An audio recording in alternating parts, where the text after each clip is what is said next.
Bonjour les amis, j'espère que vous allez tous très bien, je suis super content de vous retrouver dans cette nouvelle vidéo. On va parler de mes pronos pour les quarts de finale de la Coupe d'Afrique des Nations. Mes pronos pour les huitièmes de finale de la Coupe d'Afrique des Nations se sont très bien passés. On a eu 6 résultats sur 8, ce qui est assez exceptionnel avec toutes les surprises qu'on a dans la compétition. Et les deux que j'ai ratés, c'était le match de l'Égypte contre le Congo et le match du Maroc, ouais, du Maroc. Et d'ailleurs, la vidéo, j'avais pas parlé du Maroc, je m'en suis souvenu. Donc j'ai mis un TikTok où j'avais parlé du Maroc. Et du coup, pour ceux qui sont pas abonnés à mon compte TikTok, j'ai deux comptes TikTok. J'ai un compte TikTok où je parle des vidéos d'histoire, allez vous abonner. J'ai un autre compte où, voilà, je suis en freestyle, je parle de tout, comme de la Coupe d'Afrique des Nations. C'est là-bas que j'ai mis cette vidéo. Maroc, Afrique du Sud. Alors, moi, j'aurais bien le Maroc. Mais attention, parce que le Maroc, pour le moment, ils m'ont pas encore assez convaincu dans cette Coupe d'Afrique des Nations. Parce que voilà, ils ont gagné leur premier match avec la manière. Les deux autres matchs, c'était plutôt moyen, surtout le dernier match contre la Zambie. Heureusement, ils nous qualifient d'abord déjà la Côte d'Ivoire. Mais le premier match contre la Zambie, c'était plutôt... le dernier match, pardon, contre la Zambie, c'était moyen. Donc attention, on verra ce qui va se passer.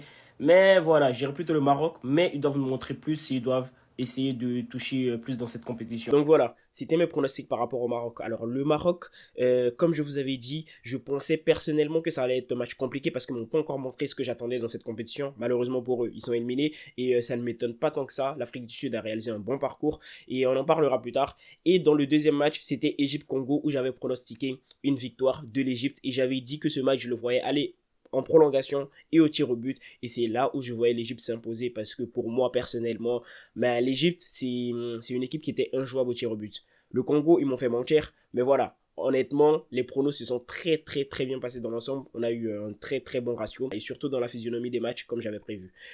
Et aujourd'hui, on va parler des quarts de finale de cette Coupe d'Afrique des Nations. On va faire nos pronos, mes pronos. Donc, restez jusqu'à la fin de la vidéo si vous voulez savoir tous les résultats. Avant de commencer la vidéo, j'ai deux anecdotes à vous balancer. C'est qu'aucune équipe qui était qualifiée pour la Coupe du Monde au Qatar n'est qualifiée dans ces quarts de finale de la Coupe d'Afrique des Nations. Et aucune équipe qui était qualifiée lors des quarts de finale de l'édition précédente de la Coupe d'Afrique des Nations n'est qualifiée pour cette Coupe d'Afrique des Nations actuellement en 2023. Enfin, c'est assez lunaire, c'est assez fou. J'ai l'impression de me répéter à chaque moment, mais cette compétition, elle est vraiment exceptionnelle. Donc, ne prenez pas très au sérieux mes pronos parce que absolument tout peut se passer. Même si les pronos des huitièmes de finale, tout s'est très très bien passé de A à Z, à l'exception des deux résultats que je vous ai énoncés.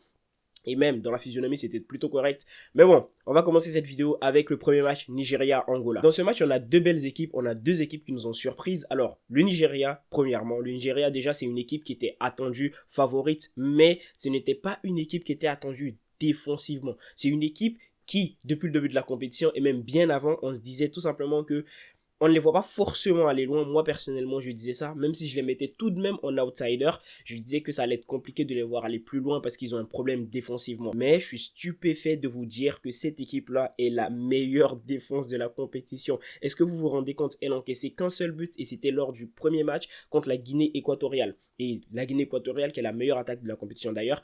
Donc, cette équipe du Nigeria là m'a énormément surpris par son aspect défensif. Et d'ailleurs, cette équipe défend en bloc. Cette équipe défend ensemble. On va bien sûr noter la faible qualité défensive des joueurs en défense, des noms en défense, mais globalement, cette équipe-là défend très bien ensemble. Et ça commence devant par Victor Osimhen, qui est le premier déclencheur du pressing. C'est celui qui défend devant, qui est vraiment le leader de cette équipe-là. Ça commence par là, mais cette équipe défend bien et je suis assez surpris de le dire. Deuxième équipe, c'est l'Angola. L'Angola nous a aussi surpris, mais l'Angola nous a surpris par son parcours.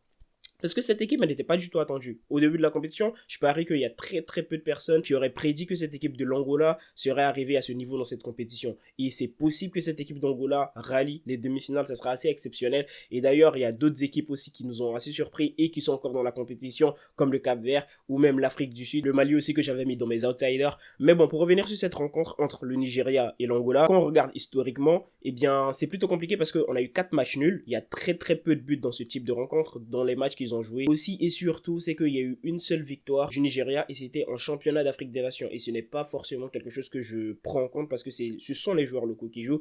Mais il y a eu une victoire de l'Angola et c'était durant la Coupe du Monde, les qualifications de la Coupe du Monde en 2004. Mais généralement, ce type de rencontres entre ces deux nations sont très souvent serrées. Il y a très très peu de buts et il y a beaucoup de matchs nuls. Durant cette rencontre, le Nigeria sera très très certainement favorite. Mais avec tout ce qu'on a vu depuis le début de la compétition et selon ce que j'ai pu voir historiquement, je penche plutôt vers l'Angola. Ça va être un match très serré, mais je dirais plutôt l'Angola se qualifiera pour cette demi-finale de la Coupe d'Afrique des Nations. Après, attention à cette équipe du Nigeria qui est très certainement favorite dans ce match, mais je verrai plutôt l'Angola. Plus tard dans la soirée, on aura le match qui opposera la Guinée à la République démocratique du Congo.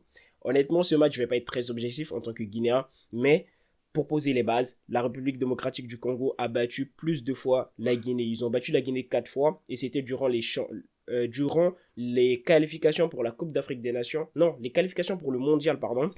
Et la Guinée a battu une seule fois le Congo. Historiquement, c'est comme ça que ça s'est passé. Mais durant cette compétition, la République démocratique du Congo a fait preuve de beaucoup de résilience, même si elle n'a gagné aucun match jusqu'à présent. Et c'est assez lunaire de le dire, c'est la seule équipe qualifiée qui n'a encore gagné aucun match.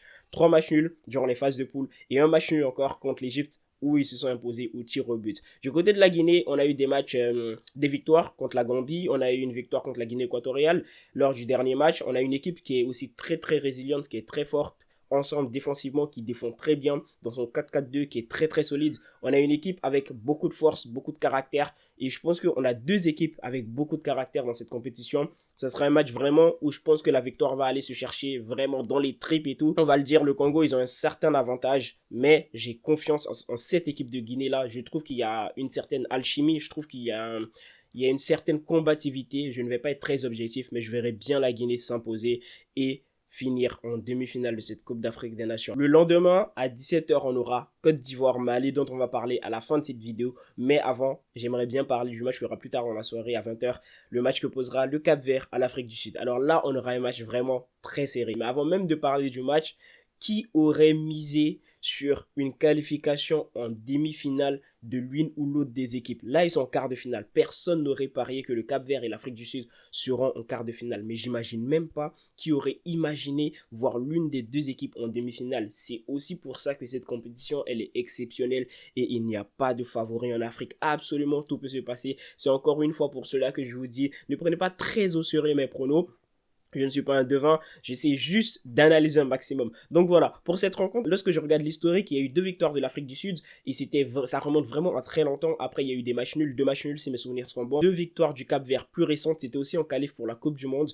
Et on aura une rencontre qui sera forcément très serrée. Mais attention à cette équipe de l'Afrique du Sud avec leur entraîneur Hugo Broos qui est très expérimenté, que ce soit en Europe ou même et surtout en Afrique. Il a gagné la Coupe d'Afrique des Nations en 2017 avec le Cameroun. Ça sera donc un match-up très difficile à anticiper, surtout que du côté du Cap-Vert, ils n'ont pas forcément l'expérience et du côté de l'Afrique du Sud également, mais au niveau des entraîneurs, Hugo Broos, il a une certaine expérience qu'il pourra apporter à son groupe et ces 2 équipes-là sont passées vraiment très masquées, mais l'Afrique du Sud, un peu plus que le Cap-Vert, parce que le Cap-Vert, on en a entendu parler, que ce soit en phase de poule, que ce soit pour son dernier match. Les 2 équipes ont eu des grosses rencontres. L'Afrique du Sud a battu le Maroc.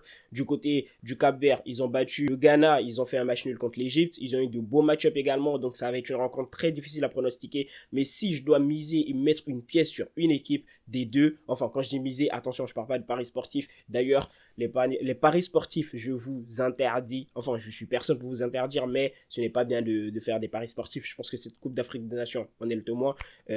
Éviter. Mais si je dois mettre une pièce sur l'une ou l'autre des équipes, je miserai plutôt sur le Cap-Vert. Pour moi, personnellement, le Cap-Vert va se détacher dans cette rencontre assez difficilement. Hâte de voir ce qui va se passer. Mais attention à cette équipe de l'Afrique du Sud. Et on aura un match très intéressant. Donc, j'ai très hâte d'assister à cette rencontre.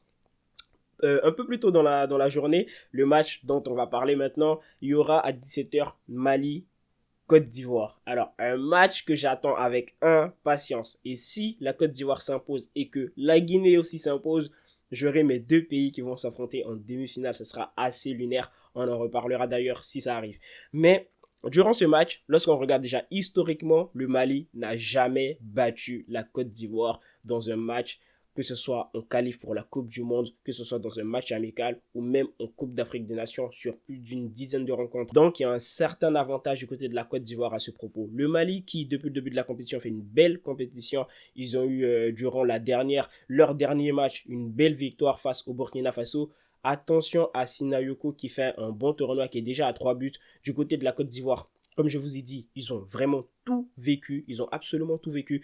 La désillusion lors du match contre la Guinée équatoriale, une certaine déception parce qu'ils étaient à 2 doigts de sortir. Ils ont fini dernier troisième, dernier meilleur troisième à se qualifier. Ils ont battu derrière le Sénégal, c'est assez fou. Ils ont battu le champion d'Afrique en titre qui était sur une très très belle lancée. Cette équipe de Côte d'Ivoire-là va venir revancharde. Cette équipe de Côte d'Ivoire-là va venir avec beaucoup d'humilité. J'ai entendu le discours de Emer Soaé. Cette équipe de Côte d'Ivoire sait d'où elle vient. Et du coup, je pense que cette défaite contre la Guinée équatoriale, c'était vraiment un électrochoc. Et cette victoire contre le Sénégal leur a permis de savoir quelle équipe ils peuvent être s'ils veulent l'être. Donc pour moi, personnellement, avec le changement d'entraîneur, ce qu'on a vu durant la dernière rencontre, Emer Soaé qui assure très très bien l'intérêt, mais je pense que on peut se retrouver à la fin de la compétition avec un entraîneur qui est venu, qui a pris l'intérim en pleine compétition dans un moment catastrophique et qui se retrouve champion d'Afrique. Ça sera vraiment très lunaire.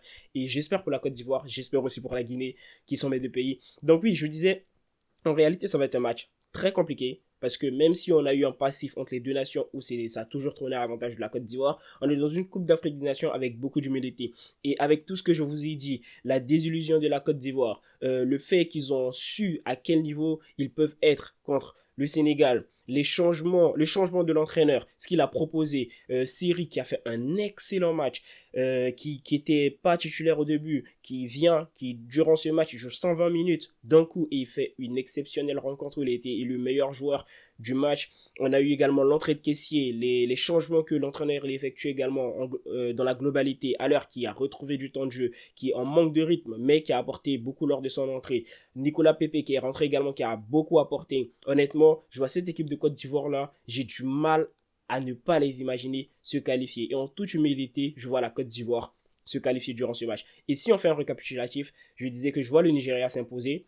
Pardon, un lapsus révélateur. Je vois l'Angola s'imposer dans un match très serré avec peu de buts, mais je vois bien l'Angola s'imposer, pourquoi pas, durant les prolongations. Je vois également dans le deuxième match entre la Guinée et le Congo, même si c'est assez subjectif, je vois quand même la Guinée se qualifier et personnellement, avec tout ce qu'ils ont montré, la force de résilience, et ça, c'est vraiment des deux côtés des équipes, que ce soit pour le Congo ou pour la Guinée, je vois quand même une cohérence du côté de la Guinée et j'espère les voir se qualifier. Dans le troisième match, je vois le Cap-Vert se qualifier, mais attention également à cette équipe de l'Afrique du Sud et à son entraîneur. Vraiment, ça peut jouer dans la balance. Ce petit manque d'expérience-là, on verra bien ce qui va se passer. Et dans le dernier match, je vois la Côte d'Ivoire s'imposer assez tranquillement, même s'il faut avoir un minimum d'humilité et surtout un maximum d'humilité. Et je pense que Emer Soaé l'a transmis à son groupe. J'ai vu la vidéo dans laquelle il disait qu'il faut beaucoup d'humilité et beaucoup de travail. Mais la Côte d'Ivoire a atteint un certain palier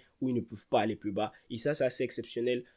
On verra bien ce qui va se passer. Les matchs sont demain et après-demain. Donc moi, je vous dis, on se retrouve demain pour commencer à parler de toutes ces rencontres. Prenez tout soin de vous et salut.